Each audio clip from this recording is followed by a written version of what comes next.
અઝીઝભાઈ તમે અનમ્યુટ કરી લેજો, મેં બધાને મ્યુટ કર્યા છે. Okay. There we go. Thank you very much once again for inviting, inshallah, with Imam's help and mercy, we will be able to continue on our sessions. And with Imam's help, we will be able to learn few more tawilat of the Quranic ayat and some of the particular words in the Quran.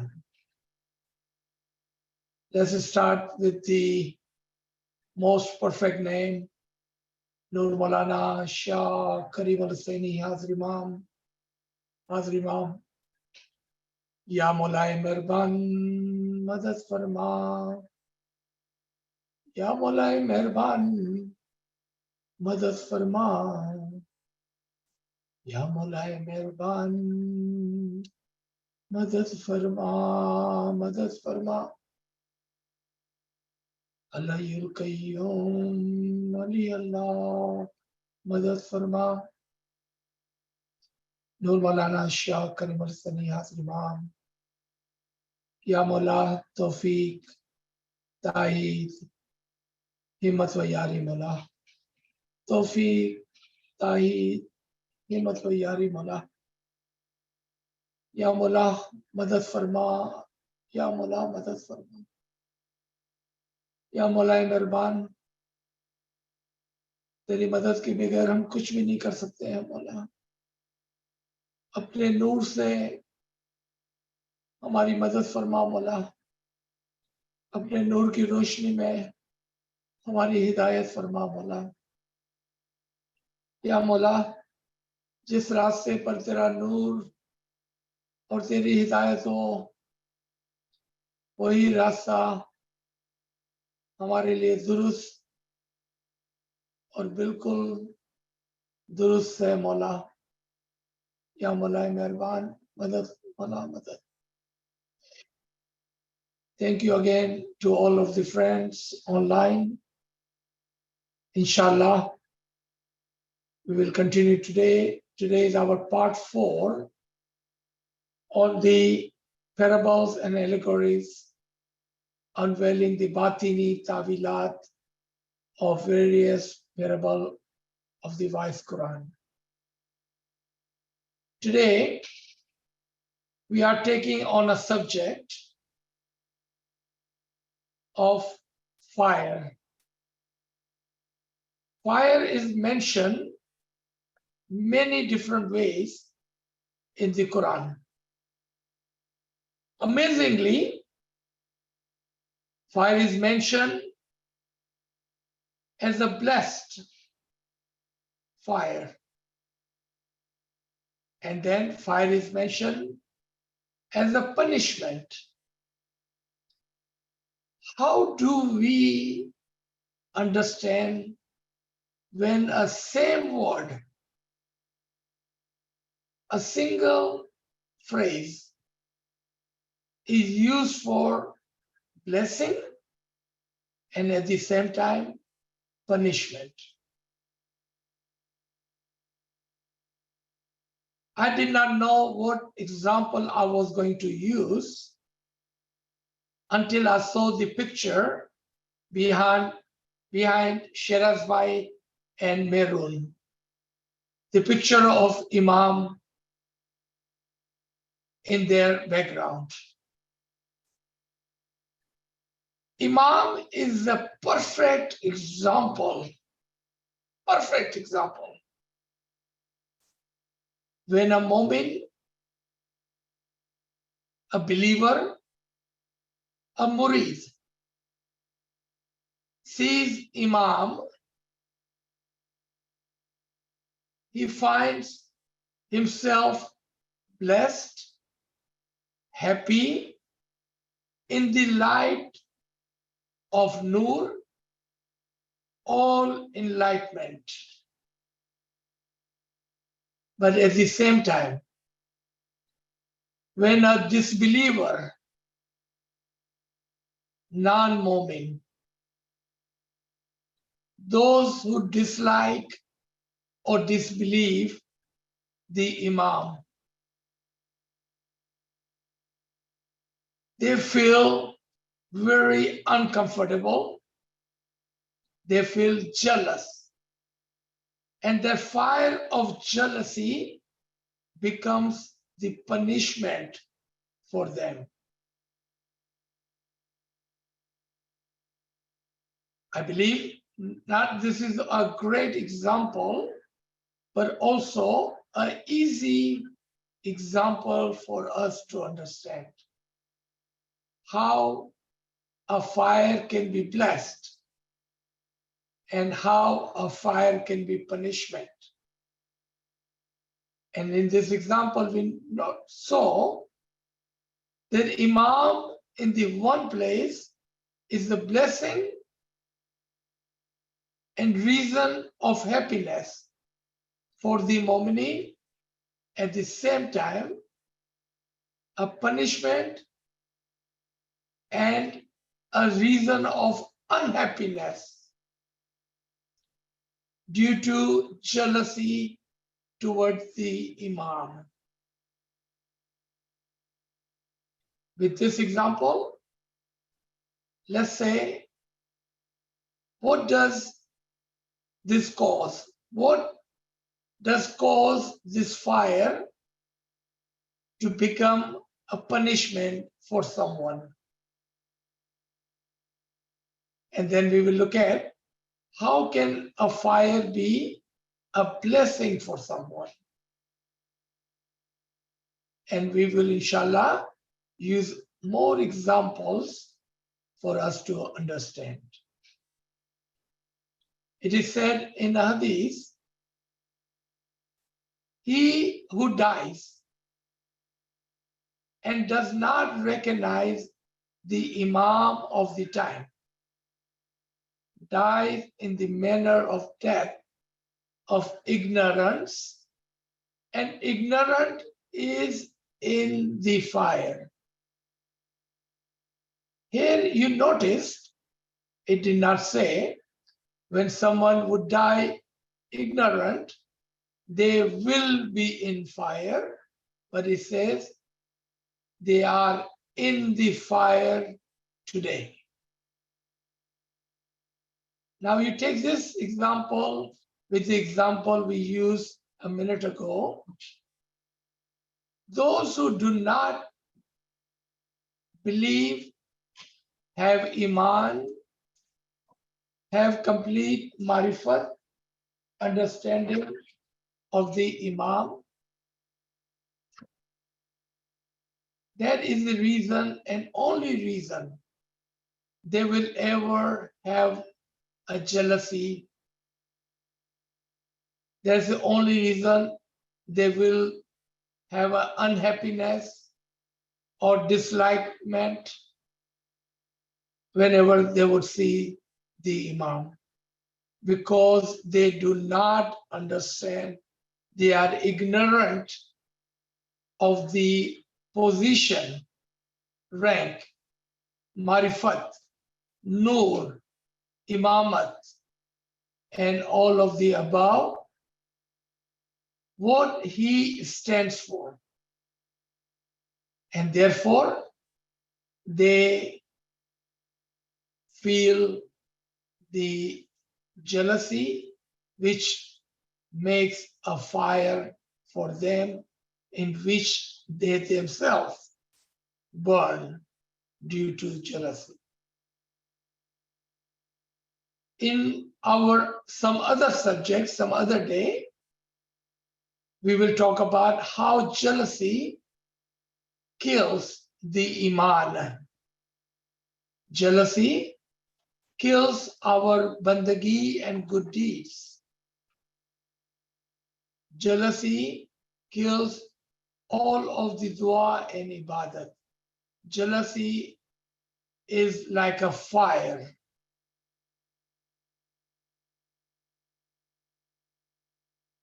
In the Quranic reference, Surah 67, ayat number 10, also talked about the blazing fire. And they will say, who we are talking about? Those who disbelieve and who are not with the Imam and do not feel the love for the Imam, but feel the jealousy for the Imam. They will say, had we but listened or used our intellect, we would have not been amongst the inmate of the blazing fire. Now you look at that hadith on top and look at this ayat on the bottom, and all of the proofs and argument given about the fire.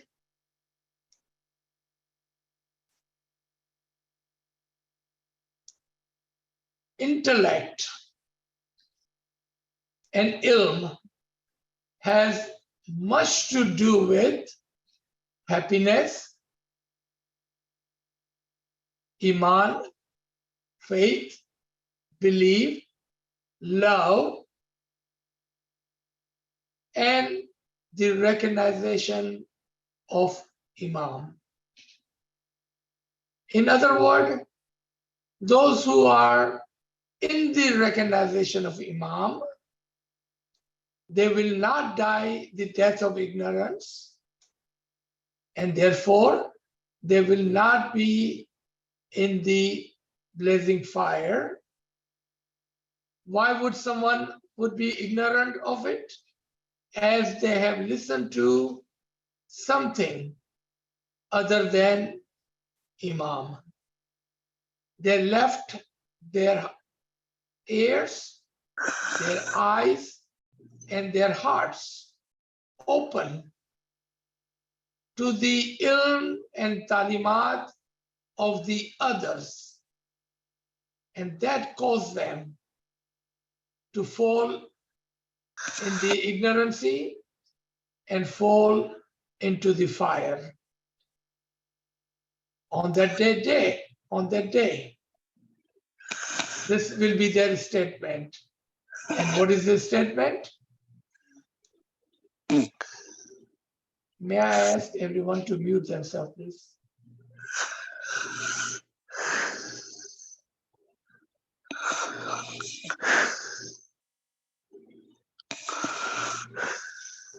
Faridabhai, can you mute everyone? And I will unmute myself.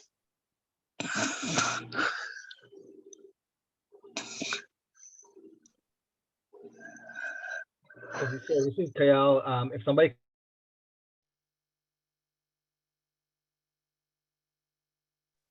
Okay, Thank you. sorry, Aziz Bhai is done. Please don't mute yourself. Keep unmuted. And right, if you make Khyal the co-host, he can monitor that for you if you like. Thank you. Okay. So when why would someone would have dislike or jealousy for the Imam? Because they have listened to something other than the Imam and the ilm and the true ilm. And their statement on that day would be, Kash, Parev, हमने उनकी बातों को ना सुना होता. काश हमने गैरों की बातों को ना सुना होता, तो आज हम इस फायर के अंदर ना होते. Perhaps we would not have listened to them. Then we would not be here today.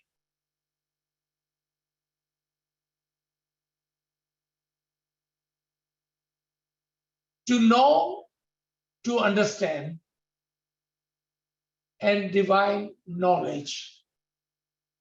Those are the way for one to save themselves from the ignorancy and from the fire of the ignorancy. To know, learn, learn, learn. To understand. If you don't understand what is being told, ask question. Divine knowledge. Always have the most highest wisdom of the things. Meritocracy would be the word Imam had used for such a divine knowledge. And we will read a Furman just in a bit, in which Imam talks about that. That what is information, what is knowledge, and what is the wisdom. Imam has spoken about that. Knowledge is a light which can be compared to fire. Knowledge is a light which can be compared to fire. Thus, whether it is the external world or the personal world, it appears in the front of the inner eye as a red ember because it is immersed in the ocean of light of knowledge. I will explain all this in a minute. In this case, why should there not be light of knowledge in the exterior and interior of everything? Furthermore, this knowledge is not static. Rather, it is dynamic because the light and the fire is dynamic, is not static. This means that spiritual knowledge is according to the law of different manifestation. In the easy word, light, the nur, is in the shape of knowledge. When one receives the knowledge, the true divine knowledge, the tawil and the marifat of the things, then they have a light in their heart, they have a light in their ears, they have a light in their eyes, they have a light in front of them, outside of them, and inside of them. In other words, that true divine knowledge becomes the light, the nur for the mu'mineen.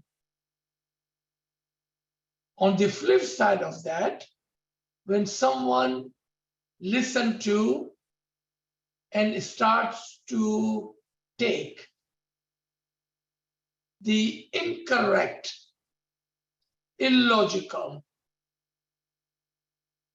and outside of the Iman and the Tariqah's ilm. And it is not me who's telling you what to do.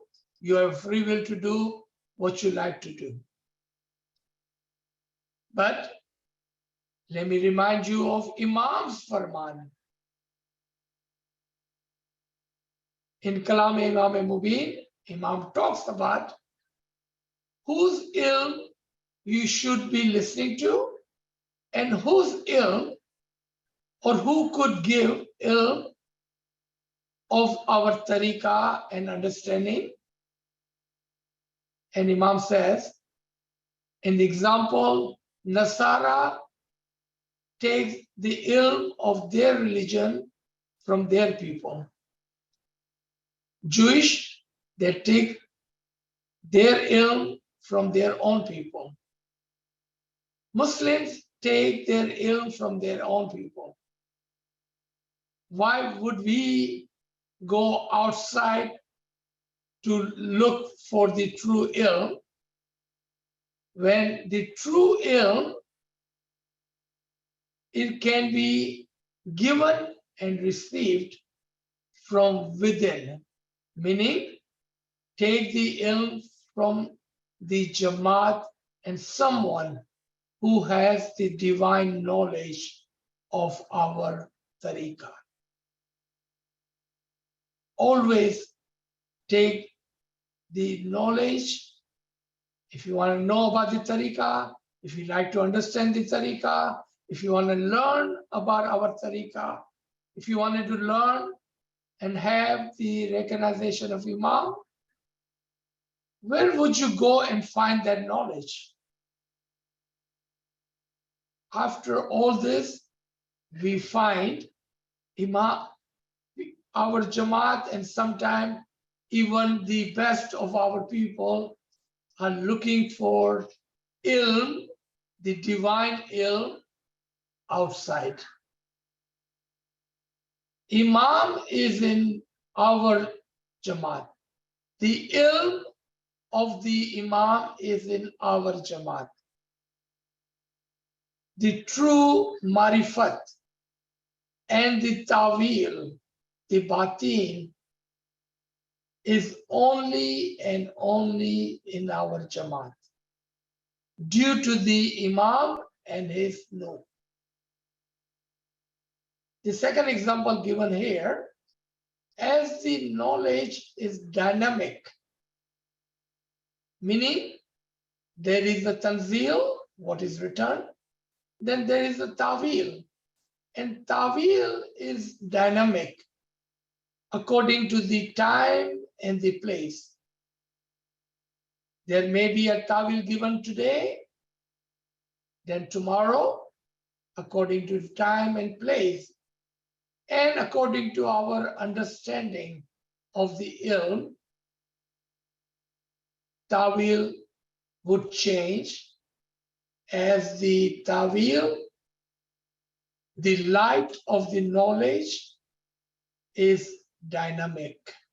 And it has many different manifestations, tawilat of it. So last line is very meaningful. This means that spiritual knowledge is according to the law of different manifestation. Now, we are coming into the word fire in the connection with Hazrat Ibrahim. In the Surah 21, Surah Anbiya, ayat number 69, the tawil of the cool fire as peace, salam. Short reminder of the story. When Hazrat Ibrahim alayhi salam went and brought all of the idols and left one. When people came, they noticed all of the idols, the both are broken. They inquired, who broke all these idols? जो बुत रखे हुए थे उन्होंने सबके सबको तोड़ दिया मगर एक के। जब लोग आए तो पूछा कि किसने ये बुत को तोड़े?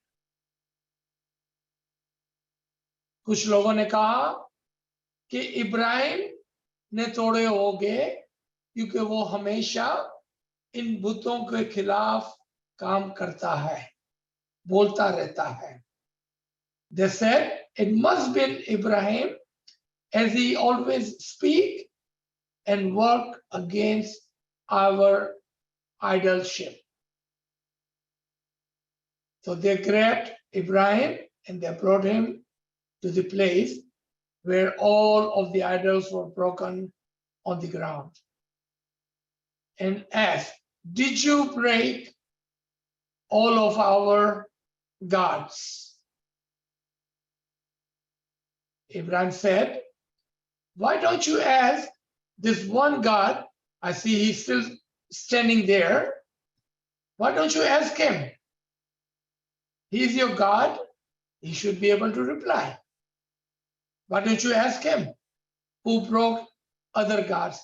Maybe this big God broke all of the other gods. Maybe that was him. Why don't you ask him? And people replied, what kind of nonsense is that? How can this idol of the matti, dust, can he speak? And Ibrahim says, what kind of God have you kept? If he cannot defend himself, if he cannot defend the other gods, and then he cannot reply back and answer your question, what kind of God have you made and kept?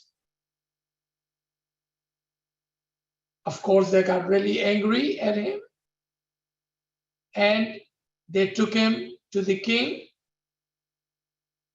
the ruler of the time, and he said he should be punished by throwing him into the fire. He was to be punished by throwing into the fire. When the day came, the big blaze of fire was erected.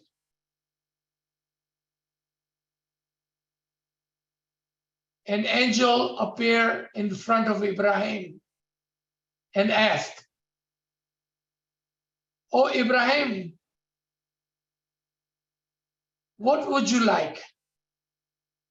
What do you like, or what result would you like to see?" And Ibrahim said, "I have no wish. Whatever is accepted by my Allah, I accept that. Whatever he wish, that is my wish. Whatever he wills, that is my will. I have no extraordinary request." Upon that, Allah sends his Amr to the fire. Amazingly, Allah does not say, "Oh fire, be extinguished." But Allah says, "Oh fire, become cool, become safe, and become blessing for Ibrahim."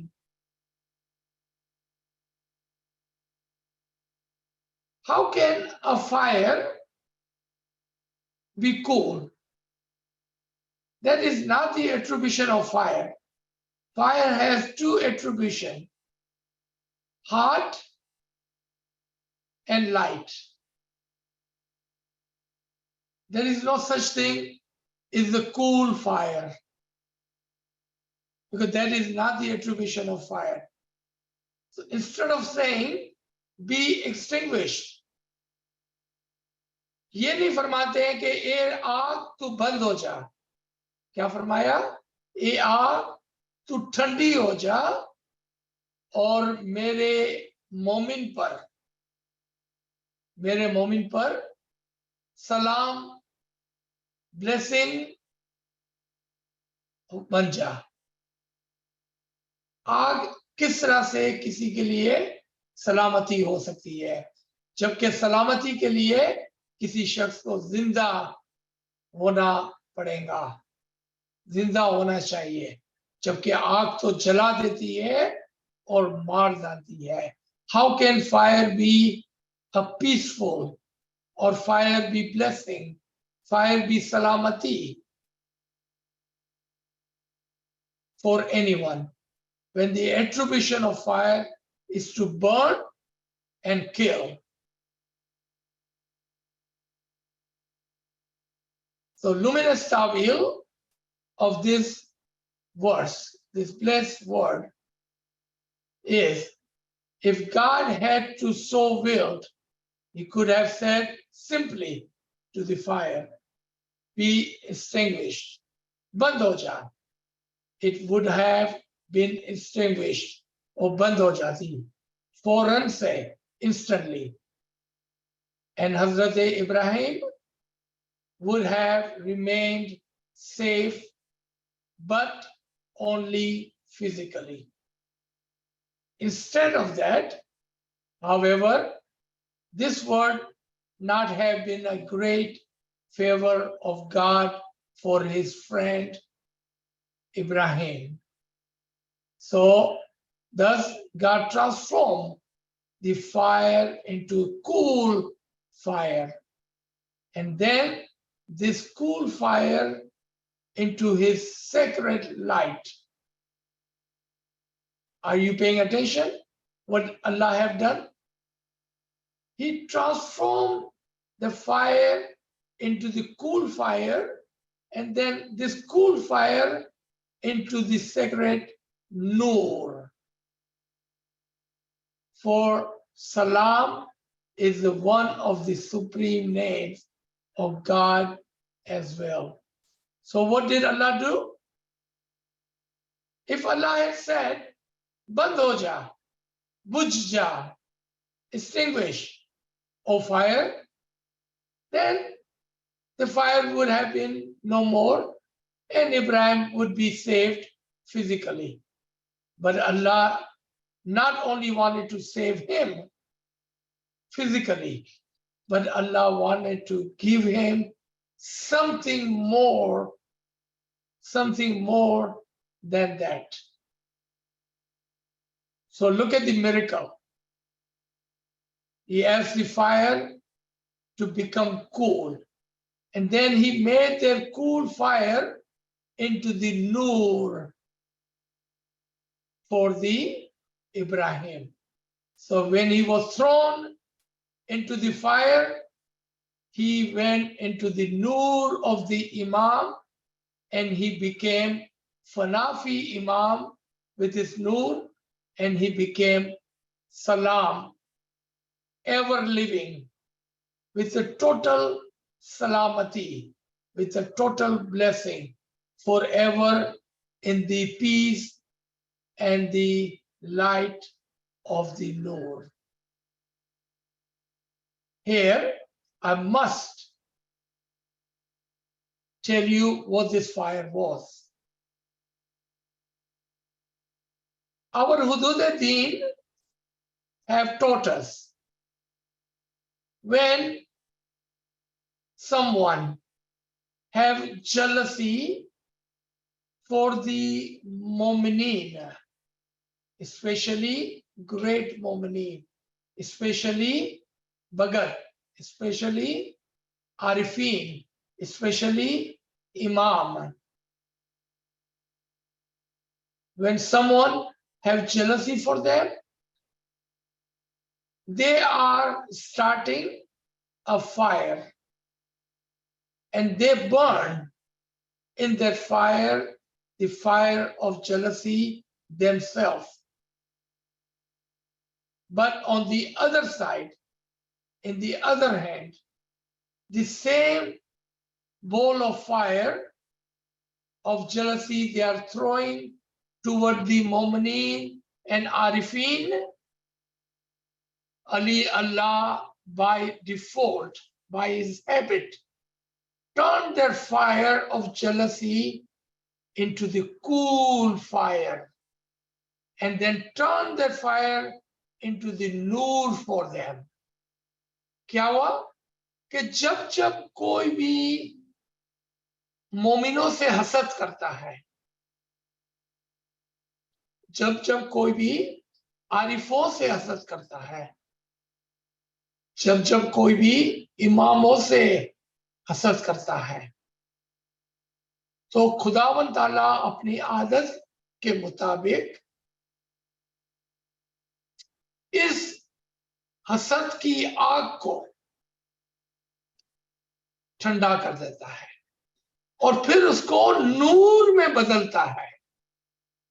और जब वो उनकी तरफ हसद की आग भेजते हैं तो वो नूर में बदलकर उन मोमिनों को फायदा पहुंचाती है, उन मोमिनों के लिए सलामती बन जाती है। ये बहुत मुश्किल तावील है। It is a very hard understanding. It is important for us to never get engaged in jealousy, backbiting, or any sort of fire blowing habits. Because you never know. The person on the other side may be an abid, may be an arif. And your jealousy that you are throwing is actually burning you and yourself, but for the other person is becoming a cool fire and a nur and salamati for them. I remember a Gujarati farman of Sultan Muhammad Shah. If someone like to translate, welcome. Tamara masi granai akalmand ata. Ji potani burai ane gila karavi ane mota mota darjat mathe pochi gaya. Very hard for man to understand.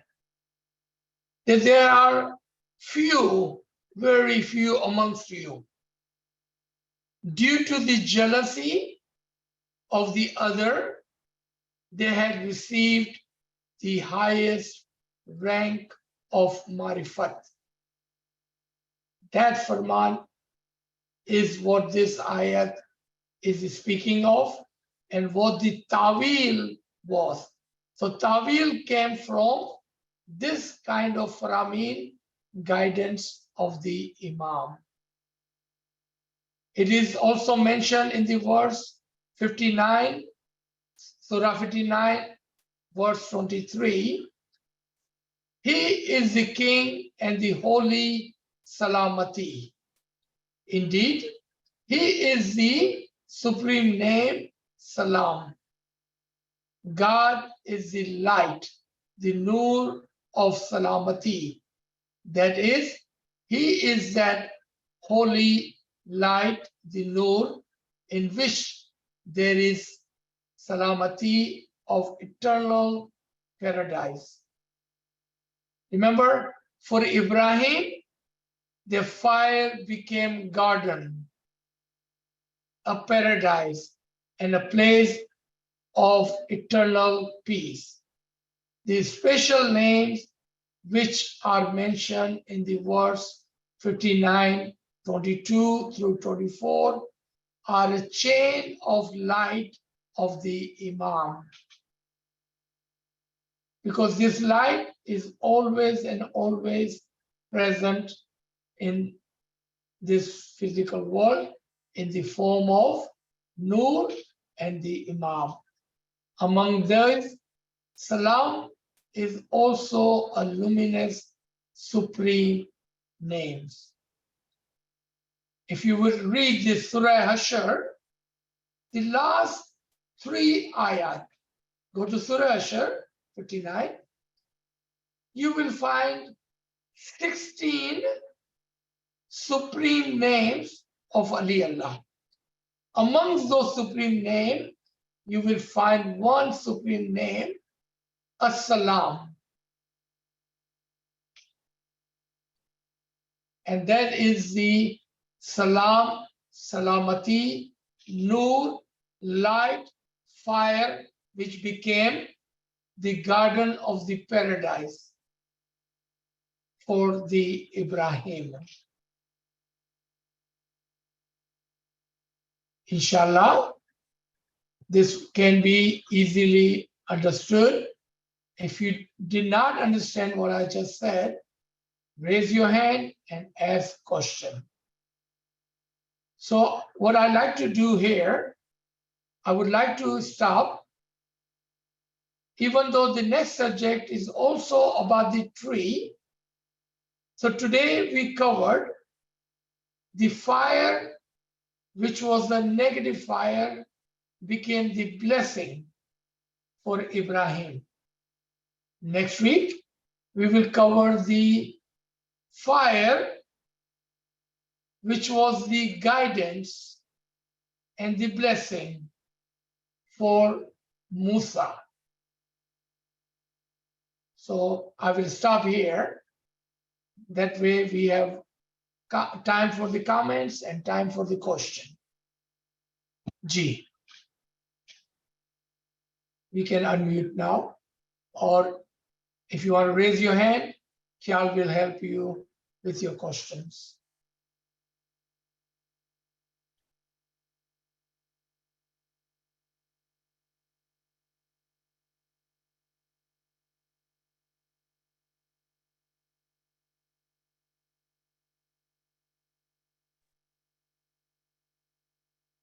So the chat is open. If anybody has questions, they can type it in the chat or they can raise their hands. Okay, we have one raised hand, which is Shiraz. Yeah, you talked about Tawil as being dynamic in relative to time and place, but you also said something about Tanzil in that same phrase. Right.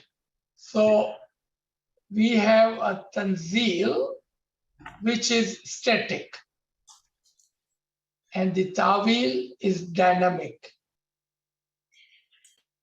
G.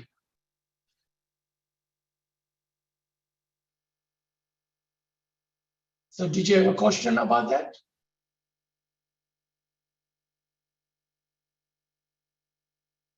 Yeah. No, I just wanted clarification, and if you could just elaborate a little bit more, because I didn't quite catch it in the original. Got it. Thank you. Yes, okay. Thank you so much. Shirazba, right? Okay. So if you take, let's start with the easy, a Farman. Let's say a Farman which was given to us 100 years ago or 50 years ago by previous Imam or the present Imam. How do we understand that Farman which was given to us 100 years ago? If we look at the words, just the static words, then that Farman will be limited to the time and the place. But if we understand the batin of those words, then there would be interpretation, and the understanding would be according to the time and place. I think this is a great time for me to answer another Shiraz Bhai's question, how words are static and the understanding is dynamic. So Shiraz Bhai and Mehroon had asked a question 2-3 weeks ago. And I have been telling him that in the proper time, when time comes, I will give the understanding of that Farman. So first of all, let me tell you the story. Second, it's not a Farman, but a conversation between the Imam and the Jamaati leader or the Mukhi Sahib. So first, understand that part. It's not a Farman, but a conversation. regardless of that, to the Mu'mineen, Imam words are the Farman. So, Shirazba, help me if I'm not correct on my storytelling. So, Shirazba has shared that at one time, someone in the Jamaat was bothering the Jamaat as a whole. So when Imam came, asked Mukhi Sahib, is everything okay in Jamaat? Do you have any issues, any problem, anything you like me to help you with? Mukhi Sahib said, Khudawan, we have one issue. We have a gentleman, a Bhagat, in our Jamaat, and every now and then he would come to the Jamaat and he would say that Imam has given so and so guidance to me in my dream, and I think we should follow it. And then he would be really rigid about that, meaning when he would see someone not following it, he would become angry at them. And Imam said to the Mukhi, what do you mean he's saying I am coming in his dream? I do not come in anyone's dream. Now imagine that, okay? That instruction, that farman, is very static in the time, in the place, and for that one gentleman who was bothering the Jamaat. Today, after 100 years, when Shiraz Bhai was asking me this question, is there any good Ismaili Momin, follower of the Imam, who have never have dreamed about the Imam? I seriously doubt it. If you love someone, if you think of someone all day long, why would he not be in your dream? Is there any single Ismaili Momin who loves Imam and can say, I have never had a dream about Imam? That would be impossible, because that would be unnatural. Because when you love someone, when you think about someone, and think about someone all day long, all the time, of course, you will have a dream about him. That is natural. But here, Imam says, I do not come in anyone's dream. How do we debate this? How can we say the 15 million people who had the dream of the Imam one time or the other, or multiple times in their lifetime, and then Imam says, I do not come in someone's dream? That is what I was talking about. That farman was static in the time and the place, and for that one gentleman to shut him up. But there is another ta'wil. Remember, ta'wil is dynamic. Imam is wakulle shay'in. Listen to this. Imam is wakulle shay'in. And everything is encompassed in him. And that includes you. Meaning you are also in the Imam. Now when Imam says, I do not come in anyone's dream, he does not have to come in anyone's dream, because you and Imam are together in him. There is no coming and there is no going, because your soul and Imam's soul are connected. In that case, there is no coming and going. But the farman, the words are very static. But look at the ta'wil, very dynamic. Let me give you second ta'wil of that. Not only that Imam does not come in anyone's dream as such, but because Imam is part of you. You are from the Imam's soul. In the first ta'wil, we say you are in the Imam. In the second ta'wil, Imam is in you. If he is in you, there is no coming and going. Now you can see him. You can see him in your dream. You can see him in the batin. You can see him in your mushaidat, in your thoughts. You close your eyes and you are able to see the Imam because he is in you always. So what do you mean he's coming in your dream? There is no such thing as coming in your dream because he's always in you. See, that is what I mean by static and dynamic. Now, you saw this ayat in front of you. At the beginning, ta'wil of this was that when Ibrahim was thrown into the fire became garden and he was not harmed. But today we did not use the word garden. We said not only fire was cold, but fire was the nur. And when he jumped into the fire, actually he jumped into the nur of the Imam. And tomorrow, if you would ask me, I promise you, there will be another ta'wil. And then day after, there will be another ta'wil.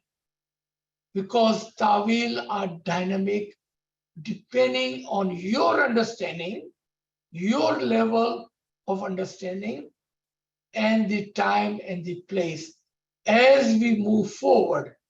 And inshallah, we have a lot of great mu'mineen in this lesson. We will see how again and again the ta'wilat change. So never put ta'wil in a box. You cannot come back and say, but Aziz sir, last time you told me so and so. I'm sure I did say so and so, but that was last time. What about today? And what about tomorrow? That's how dynamic ta'wilat are. G. Shiraz Bhai, I hope your story, I did not butcher it. And this was your story and that was your question. And another Shiraz Bhai, I hope I answered your question with this example. Yeah, Aziz sir, there's a question in the chat, and it's referring to the verse 2169 where it said, "We said, O fire, be cool," and it extends to other verses in general throughout the Quran. So the question is, why is it said, or why does God refer to himself in the plural, which says we, whereas we know that ahad, meaning the one, is a singular form? Very good. Very good. When you're reading the Quran, you will find Allah referring to himself in multiple different forms. For example, I, me, you, he, us, we, they. He have used all of these terms in the Quran. Why and how? When Imam uses the word we, he is talking about he as the Noor-e Mujarrad, or he as the Noor-e Mujassam. Allah, when he uses the word we, us, is referring to his Noor-e Mujarrad, abstract Noor. At the same time, his Noor-e Mujassam, embodied Noor. abstract nur and embodied nur. When he uses a word like he's referring to Nur-e Mujassam. When he says I, he's referring to Nur-e Mujarrad only. When he uses the word they, he uses all of the Nur-e Mujassam, including Natikin and Aimai Tairin of all of the time. G.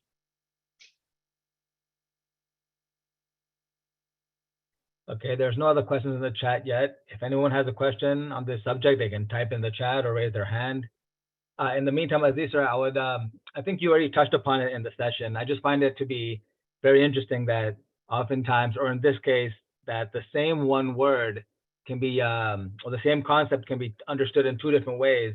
And I've often thought about that why it is that on the one hand, fire is mentioned as such a, terrible thing. We think of, oh no, the fire, and yet the same word is used to express something very positive, of course, what we call the fire of burning of ishq and fire of love for the Imam. But it's just interesting to see that, and also to maybe use that understanding to go back and understand some of these Quranic verses with that lens to see what aspect of fire is mentioned here. Maybe if you could say something else about this, that how would we know, what aspect of the fire and why it is that the same one word can either be a punishment or it can be a blessing. So number one, this Garib and Achis a long while back understood whenever Allah wants to hide something, a great thing, he uses the most negative ayat. Whenever he wants to hide his great treasure, the great blessings, or the great secrets, he uses the most negative references. Let me give you some.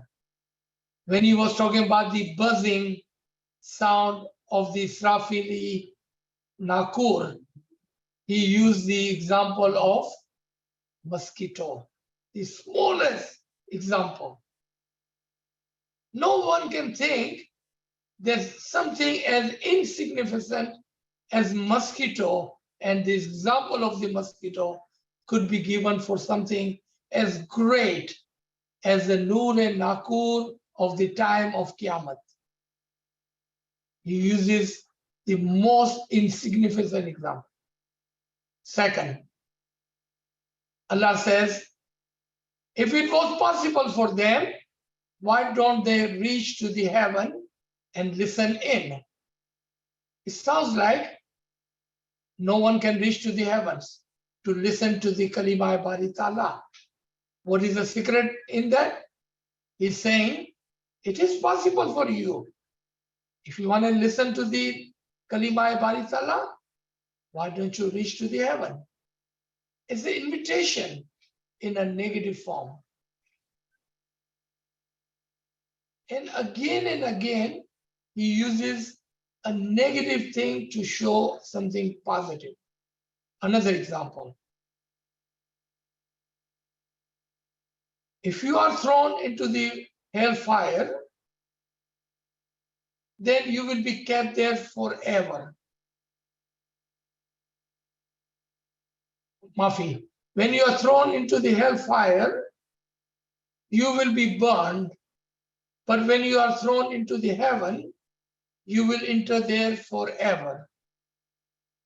In this one, he's saying after the punishment, there is a way out.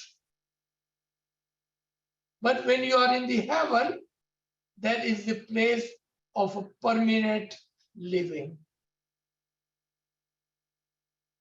Another one is when they say to the Mu'mineen, why don't you share your light with us? And Mu'mineen says, return back. And then a wall would be erected between them. Sound like if there is a wall, they were left out. And then no one paid attention to it, that there was a door in between.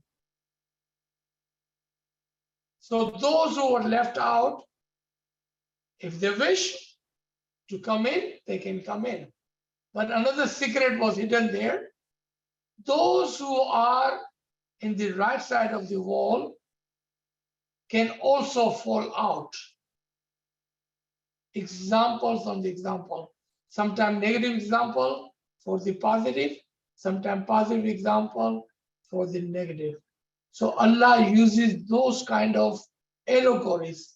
And the last comment on this is, so only those with the ilm and hikmat will understand the dune meaning in every single word. Others will not be able to see it. They will not be able to see it. That is the reason Allah uses same phrase for two completely different understanding. So those who have no guidance from the Imam, no understanding of the ilm, no true knowledge, and at the end, no tawil, will never be able to touch on the hakikat of the ilm and the wisdom of the Quran. Ji. Okay, see you raised hand by Shiraz. You can go ahead and unmute. Aziz Bhai, just wanted to clarify. Ji. You started by talking about fire as being punishment, and with reference to jealousy and envy. Can I assume that it also transfers to anger and greed and other such like negative emotions? Or is it, in this specific case, just for jealousy and envy? Yes, but need more explanation. So when you are angry, mostly person who's angry harm himself more than others. But when you have a jealousy, you are trying to harm the others by your jealousy. So yes, in the anger, if you are doing something, then you are also throwing the fireball at them, and then the end result will be same. Meaning your anger, your jealousy will punish you more than it would punish the other.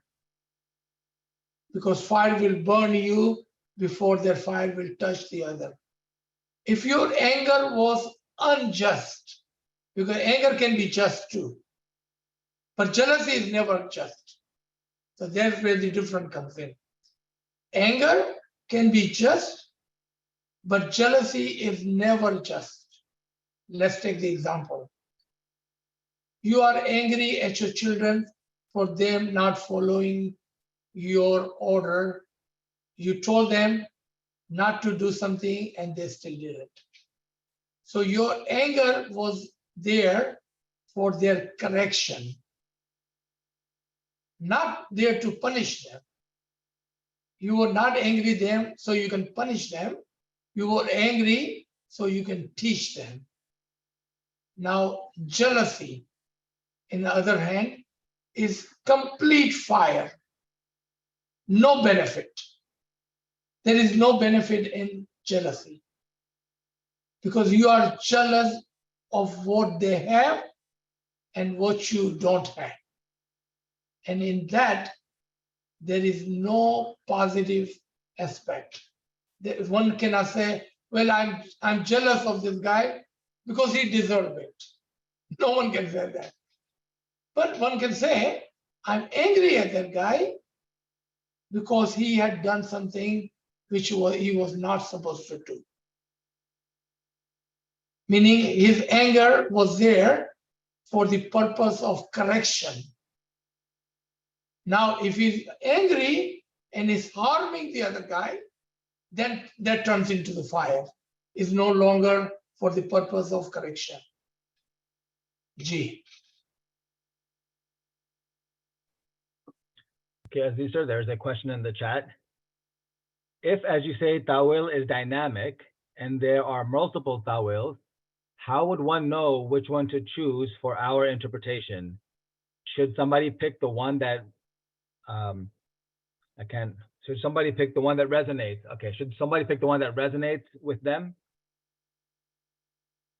Number one, remember, we are not Sahib Tawil. So there is no picking and choosing. Who does the Tawil? Who are Sahib Tawil? In our time, Arifin Zaman, Imam Zaman. So it is Imam who does the Tawil, and then those who are given the Amr to do the Tawil, and they would know which Tawil is proper for today's time and the place. So there is no chance of missing or giving the incorrect Tawilat. Because if we choose and pick, then let me show you this Imam's Farman, where Imam says, there are hundreds and thousands of interpretation amongst the different Muslims, but the correct interpretation sits, and I'm just paraphrasing, with our Jamaat, and the interpretation and the meaning is for our Jamaat only. And it is the Imam of the time who does the Tawil. I believe this answered your question and then some. G. Okay, Aziz sir, before I go to the raised hand, let's see if we can flesh this out a little bit more, because I think this is a very interesting question. So and when I read the person's question, I'm assuming they're referring to the idea that we should, when we read the Quran, as we've seen in the sessions, that certain words must represent a concept, or that we should have a certain understanding of our interpretations that might be different from, let's say, another tariqah. And to that end, I think we can say that at least the tawils that have come historically down to us from our books and our literature, one can usually find at least certain tawils which sort of remain similar. There'll be some difference from, each time has something new to reveal, but at root, there might be some similarity. Quickly off the top of my head, we can think about the creation of 6 days, things like that, or certain terms like arsh and kursi that can have a range of meanings, but usually there is at least a minimum level of what those terms might refer to for like the basic Aqidah or basic beliefs of Ismailism. So I think in that sense, perhaps they're asking about, when we have all these different books, what do we, how do we, and if we see some differences, how do we go about that? Is it that we should just kind of build our knowledge base by reading those materials and noticing which ones stay repeating throughout time, but that also that, since we know Tawil is dynamic in the sense that what is applying in their own personal world and your development, that it might change. But in that case, how does one find the fresh, or how does one make sure that they are receiving the fresh guidance? Is it about trusting an Imam and asking him to show us the Tawil for today? Now, that is another side of this question, and I appreciate you jumping deep into it. Absolutely. So, Tawilat, which were given by Mullah Ali at that time, Tawilat, which were given by other Imams in their respective time, and then Tawilat, which has been written by our Dais and Hujjatan. Most of those Tawilat you will find, even when they are written, very dynamic, amazingly dynamic. At the same time, if there was some Tawilat which were given according to the time and the place, then Imam of the time is above the Tawil and decide the Tawil, he can change and he can give us the new understanding according to the time. Now, if we are reading those books, and let's say there are, and I can give you a great example of that, 3 different places, it talks about the same thing in 3 different ways. If you will take all those 3 and you write it down in your book, put it in one single row, you will find that maybe in the way you have written down is not in a sequence. You may have to take this paragraph, this Tawil, and put it on top. So this Tawil was correct initially, and then this Tawil came, and then this Tawil came. And then you can again change those direction back and forward, and I will give you the example. Amongst all of the Dayan and Hujjatan who have talked about the Hudud-e-Din, you will find in one place and sometime in the same book that there are 12 Hudud-e-Din. And then you will find, no, actually there are 7 Hudud-e-Din. And then, no, there are 5 Hudud-e-Din. Which one is correct? Which one is correct? All 3. So what do? You have to see when they talked about the 12. Who was saying it, what time it was, who the audience was.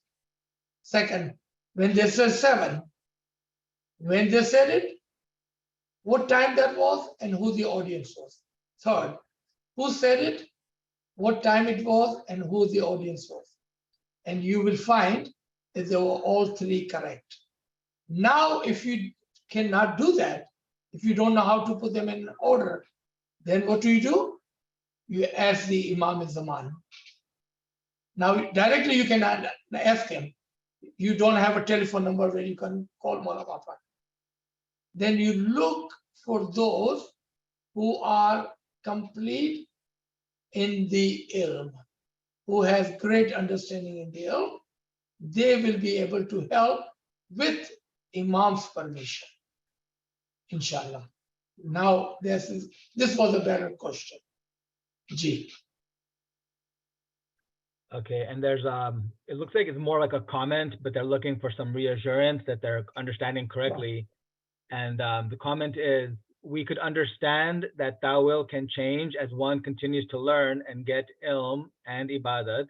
The Tawil will be different depending on the level of knowledge of a moment's personal world. Please correct me if I'm wrong and help me as I am low in knowledge. So I think it's more just looking for confirmation if their understanding is correct there. That is correct. The more you are with the ilm and the understanding of ilm, the more you will see and understand the better and greater Tawil. That is correct. Okay, and Shiraz Teja, I think he had his hand up, but now he has typed in the chat. I think maybe he thought it would be easier that way. If you'd like to still speak out your question, you can. But the question he has typed in was, so Tawil is in the context of time, place, and understanding. But the question is, whose understanding? Each individual. So when one person read a Quranic ayat, a ginan, a farman, it would be according to your level of understanding, you would understand that farman. Just like that, when farman has been explained, again, same thing will apply. The more that you have understood the farman, the more you will understand the understanding of the farman. So again, it's all depending on individual, how much they have read or they have practiced something. It will help them understand that Tawil and the Batin of such according to their ilm, their practices, and of course, whatever understanding they had before. In other words, you are building upon your own capacity. If you are someone who had never read a Furman or have never understood a Furman, and then somebody is explaining a Furman, like we were just 30 minutes ago, about Imam saying, I don't come in someone's dream. I would tell you, it would be hard to understand that. But if you had the background foundation, then it would be easier for you to understand. G. Okay, so there's no more hands up yet, and there's no question. Zisar, do you mind if I maybe go even deeper with the previous discussion, or to clarify, make sure I understand correctly? So when this question about which tawil would apply, so when I brought up the idea that we have literature that's been passed on to us, and I agree that each place, even if there's a certain level of similarity, usually each dai or each hujjat actually would reveal one extra detail. Maybe we might be missing it in the literature, but when you read it over and over, you find, oh, I missed this one detail, which maybe takes the tawil to another. It kind of builds upon the previous one and then brings it a new idea, because some new question must have been revealed at that time. As we also know, Ismaili books were usually never written just for the sake of being written. They were usually written in the context of whatever discussions were going on at that time with their own students, or sometimes with even people outside. And those a book or something was written in response to a particular question. But at the same time, so we do have a certain, I would say, like a stock of repeated themes that come up with similar verses that have like a continuation. And then of course they might apply in different levels. But like the example I brought up about the 6 days of creation, and there's other examples too.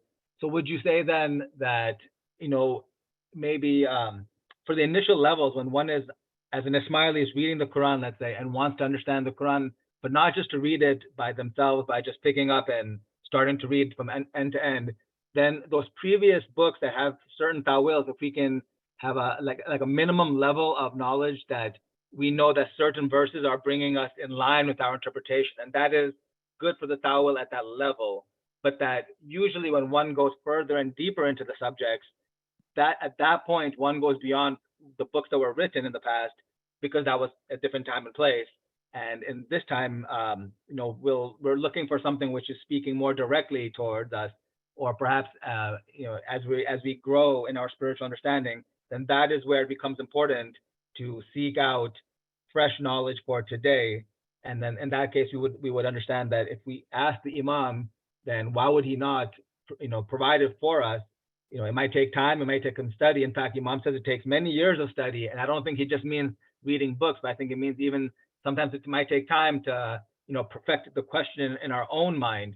But is that the correct understanding, that we can agree that there will be some materials of tawil that's sort of like the standard? If somebody was doing a presentation on Ismaili tawil of the past, we would see repeated themes, but that it goes much more beyond that.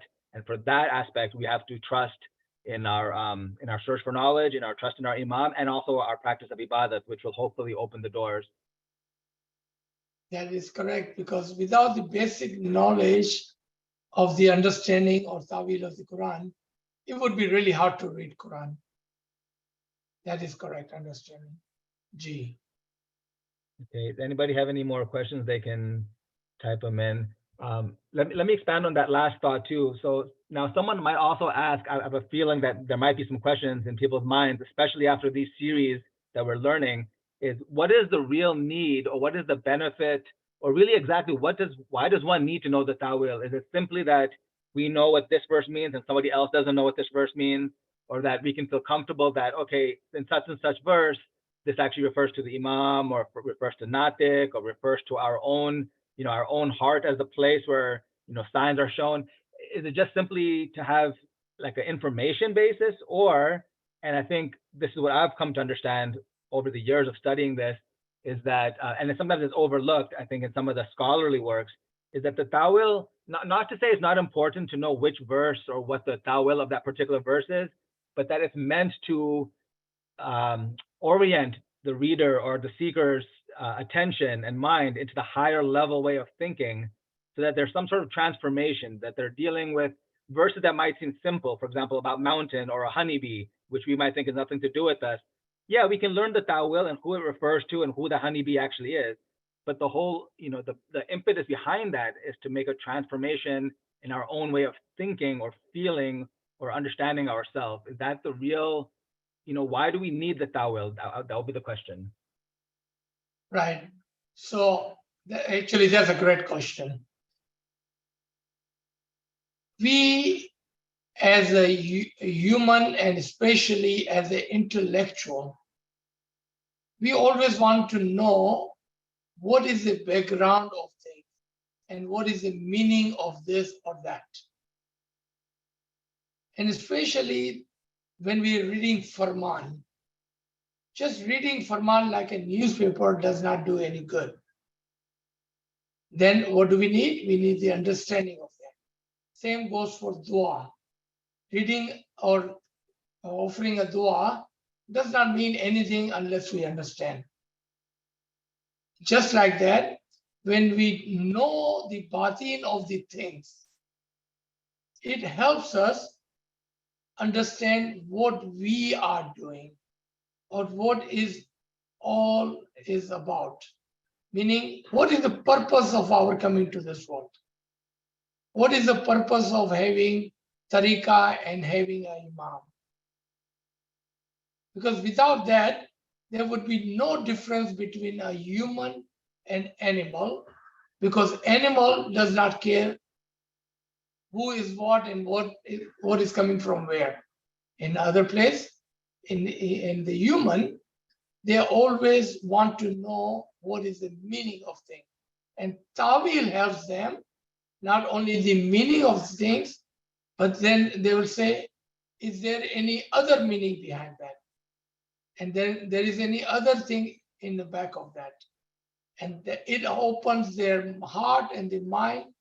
And at the end, the one question that every human has, why have I come over here? Without the Tawil, one will not be able to answer that. To find that answer, one must pay attention to the Tawil, not the Zahir. G. Okay, thank you. I guess that in a sense we can summarize that by saying that when one is looking to get into the hikmat of the Quran or hikmat of life itself and ourselves, that is like enrolling in that school where ta'wil needs to be the almost like the gate, or maybe we could say that the one who does the ta'wil is the gate to get us to that place where we can learn the higher realities or higher meaning. Okay, so there is a question that's come in the chat now, and I promise this is not my question, and you'll see why I said that in a second. So the question looks like it's referring to Nasser Khusro's Wajidin, and so the person must have some familiarity with some section there. And it says that when Nasser Khusro says that he received teaching from the Imam through the khayal, does that khayal only work between the hujjat and the Imam, or can a mu'min also be taught through khayal from the Imam? If you can explain, sir, more about the concept of being taught through the power of khayal between the imams and the mu'mins potentially. G. So initially, as everything go from the top to the bottom, then we can say, in the example of Huzur Sallallahu Alaihi Wasallam, the Jibril was his intercessor, the khayal between Allah Tabarak wa Ta'ala and the Prophet Muhammad himself. And then, of course, the hujjat, the one who has no veil, no curtain, no wall, no door between him and the Imam, are in the direct connection with each other. If we take just these two examples of the Natik, like Prophet Muhammad, and a Hujjat, like Pir Nasir Khusro, then we must say that that is the habit or the way that Allah gave ilm laduni to whomever He wish. And it is not limited to the Natikin, the prophets, or the Imams. If that is the case, then we can also say the avenue of Khyal is not limited to Hujjat, but definitely it starts from the Hujjat, because Hujjat at the highest level is a door to the Nafsekul and Aklekul, the Imam-e-Zaman. If he is the door, then we must go through that door to receive their ilm-e-laduni. And in that case, we can take the example of Da'is. At the time of Hudud al-Din, when we had the former hierarchy of Hudud al-Din, then Da'is were receiving the ilm al-laduni through their Khyal from the Hujjat. And Hujjat was receiving their ilm al-laduni from the Imam. So you see, Hujjat became the door between the Da'i and the Imam. But they were also receiving through their Khyal. Now, because your question included us, Garib too, think of Betul Khyal. What is Betul Khyal? The Khyal of the Batin, Khyal of the highest. Isn't that a clear indication that Betul Khyal, or the avenue or the faculty of Khyal, not only is taught but encouraged in our Jamaat through Betul Khyal subject? That if you are enrolled in the Betul Khyal, then the invitation is to open the faculty of your Khyal, use the avenue of the Khyal to reach to the Ilm al-Laduni of the Imam through Da'is and Hujjatan. Again, it all depends on where you are. If you are at the bottom somewhere, let's say at the place of Mustajib, then your avenue of Khyal will go through Mazun, Da'i, Hujjat, Bab, and Imam. It's all depending on where you are. But yes, definitely, the Khyal plays a great role in receiving Ilm al-Laduni. Ji. Okay, thank you. There is a question referring back to what you mentioned, that different literature or different dais or hujjats would speak about the different numbering of the hudud ad-din. Sometimes they refer to the 12 or the 7. So they're asking if you can explain why there were 3 different sets of numbers or 3 different examples, or how many examples there were of the hudud ad-din. Then we might get some idea or understanding of different levels of ta'wil. So, at the time when we had formal ranks, hierarchy of Hudud al-Din, if an Hujjat was teaching a Da'i, he would use different terms and terminologies. But if he was teaching the common Jamaat, then he would use a different table to teach. So the lowest level of the table to teach was the 12 Hudud al-Din. So Mu'min also have a chance, an opportunity to climb on the ladder of Hudud al-Din. And as all of you know, the term Mu'min is a very generic term. We use Mu'min so often. Sometimes we even use the word Mu'min for Ismaili, non-Ismaili, even Muslim, non-Muslim. We don't care, we just throw the word Mu'min. But if you get a chance, there is a great lecture on the 9 pillars of Pleno Jamaat Khana. 9 pillars, not 12, not 7, not 5. 9 pillars of Pleno Jamaat Khana. Listen to that, and you can do that on your own as a homework. Here,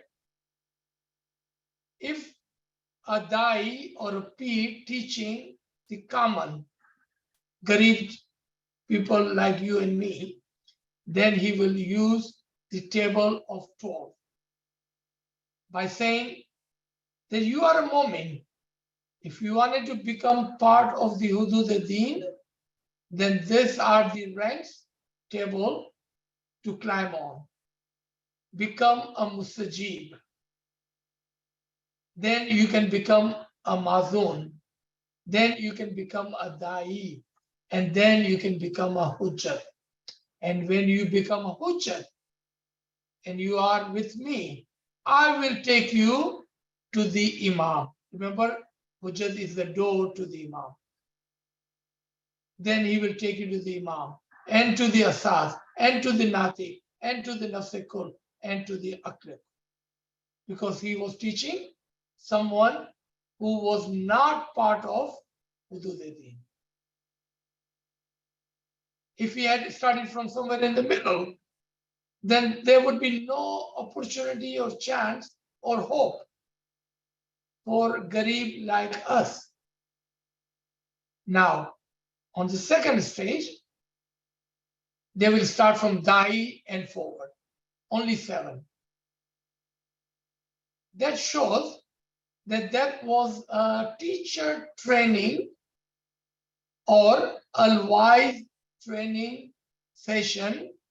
In the old days, they were preparing the missionaries to go and give dawat.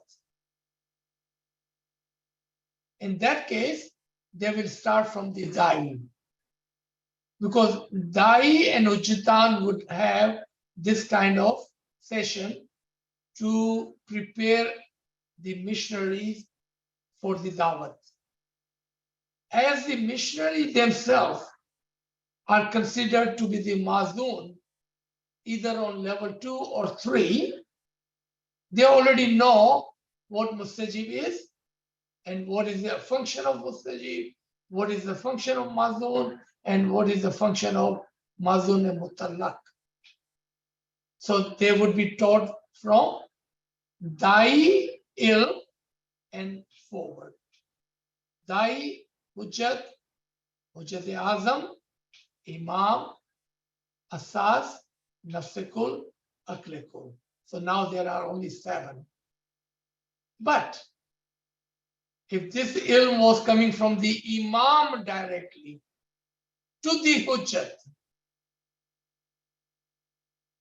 or coming from the Natik, a prophet, down to the Hujjat,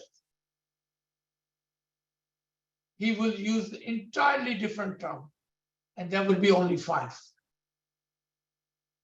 And the first one would be Imam, because Hujjat already would know all of the lower ranks and the function of them. He does not need to learn that. He does not need to know it. He already know it. It's part of him. So the ilm will start from where? From Imam. Then they will count the 5. Hudud al-Din, Imam, Asas, Natik, Nafsekul, and Aklekul. 5. And this is just a short lesson. There are sessions where we teach this in detail, much more detail. Inshallah, if there is ever opportunity comes, we will talk about that. G. Okay, I don't see any more questions. Is it time to end, or do you have some time? Yes. Perhaps? Yeah. Time to end, right? I think we can Thank you. stop here. Yeah, I don't see any questions anyway. So yes, thank you for that, and then I'll give it back to the host to close out the session. Thank you so much. Okay, thank you very much, Shirazba. I mean, sorry, Azizba, thank you so much, and thank you, Kayal. Mola accept your seva. તમારી સેવા બધી Amin. કબૂલ કરે. સેવા કરવાની Amin. હંમેશા હિંમત, શક્તિ અને પ્રેરણા બક્ષે. મોલા Amen. હંમેશા તમને હિંમત આપે કે તમે આવી રીતના જ તમારું ધર્મ અને ઇલ્મ અમારી સાથે શેર કરો. સુખી Amen. સલામત અને આબાદ રાખે, તંદુરસ્તી Amen. આપે, કદી કોઈની Amen. મોથાજી ના આપે. ફેમિલીમાં, Amen. કુટુંબ પરિવારમાં મોલા સુખ, શાંતિ અને આબાદી બક્ષે. રોજી Amen. કમાણીમાં બરકત આપે, ધર્મ અને Amen. ઇબાદતમાં તમને ખૂબ ખૂબ આગળ લાવે. તમારી Amen. બચ્ચી વાસ્તે તમારી જે બી ઉમેદ હોય મોલા પૂરી કરે. મોલા બસ Amen. હંમેશા સિરાતલ મુસ્તકીમ માથે હાલવાની હિંમત, શક્તિ અને Amen. પ્રેરણા બક્ષે. Amen. Amen. Thank you so And much thank for you, Khayal. inviting. Thank you so much for your seva as well, Khayal. Thank you for inviting. Yali Madad. Inshallah. See you next week. Inshallah. Yali Madad. Yali Madad. Yali Madad. Yali Madad, sir. Yali Madad. Yeah. Yali Madad. Yali Madad. Mola Yali Ali Madad. Madad. Yali Madad. Yali Madad. Yali Madad. Thank you, Farida Bhai. Yali Madad. Thank you, Azizah. Thank you so much. Yali Madad. Thank you so much. Okay. Yali Madad Badaine, everybody. Thank you for joining in. See you next week, inshallah. Thank you, and Yali Madad. Yali Madad. Yali Madad. Yali Madad, Farida bhai. Mola Ali Madad.